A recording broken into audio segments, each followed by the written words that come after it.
Okay, so recently the MDN news recently says South Africa officially legalized e-hailing services as public transport. Now, South Africa has officially recognized e-hailing services such as Uber, both as legal public transport. This follows the recent amendment to the National Land Transport Act, which brings e-hailing platforms under formal regulation for the first time.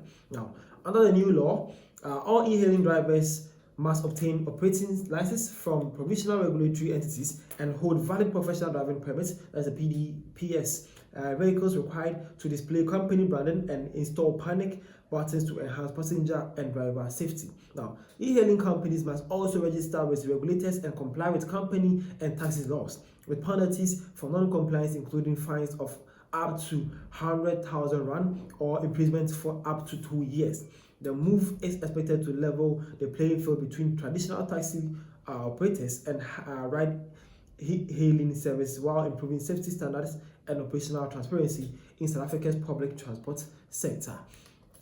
Okay, South Africa, what we recently all knows what happened when a brother or some people actually murdered two e-hailing drivers in front of a mall. That incident was actually sad.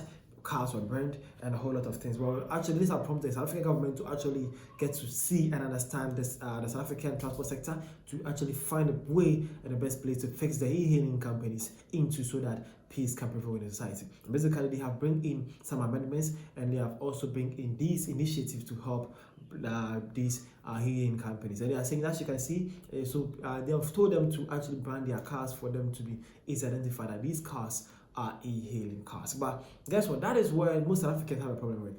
They are saying that why are they branding their cars though? It's actually not safe. Well, see what South Africa says. This brother says, do taxis have to follow the same laws?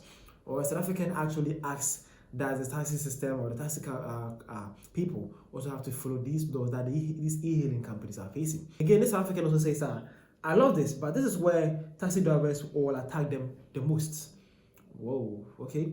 Again, man says maybe stickers will work, but why banning the cars? Make no sense to me.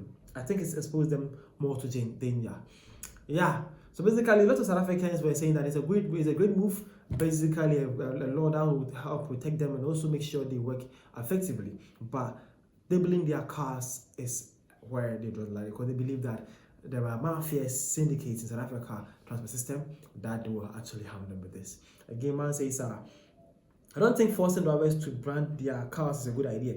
A lot of them use the same cars for personal use. So even when they are off duty, they are still be driving around in a branded car. It also makes them an easy target and could put them and their families in danger.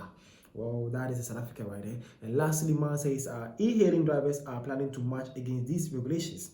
They are complaining about branding cars and demarcations. I think the government should have first consulted with those on the ground to better understand how e-hailing works, but they choose to consult Santaco instead.